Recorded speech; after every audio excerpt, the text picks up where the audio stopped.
Well, sometimes you never know how essential water is for everyday life until you don't have it.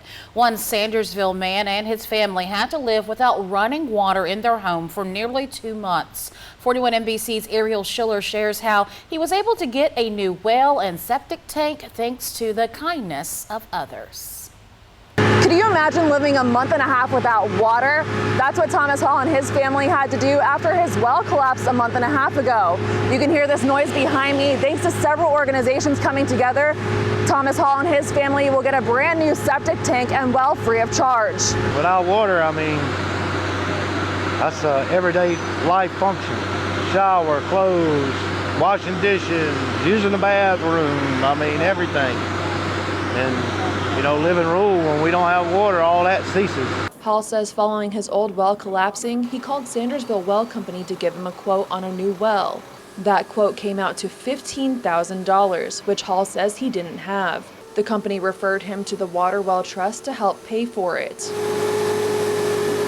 Water Well Trust presented it and gave it out to folks, and all these companies came together to say, hey, we're going to do this for free. Margaret Martens is the executive director of the Water Well Trust. She says when they saw Hall's application, they knew they had to help him. Mr. Hall is in the Air Force and has served for over 20 years, and we like to give priority to our veterans.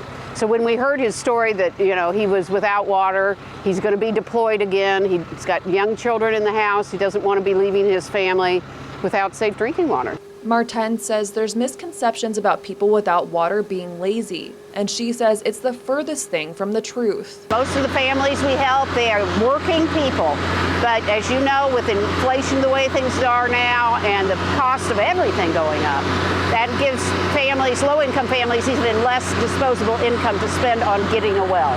Hall says for the month and a half his family didn't have water, they had to haul water jugs on a regular basis to get what they needed. He says it's a relief to not have to do that anymore. I'm humble, and I just can't appreciate it enough. Hall says even though the septic tank and well are being installed now, it'll be about 24 hours before water will run to his house. Reporting in Sandersville, Ariel Schiller, 41 NBC News. Well, in addition to the Water Well Trust Xylem watermark, the Chris Long Foundation and several other companies helped with this project. Now, if you or someone you know is without access to water, you can contact the Water Well Trust for help. We'll connect you on our website, 41NBC.com.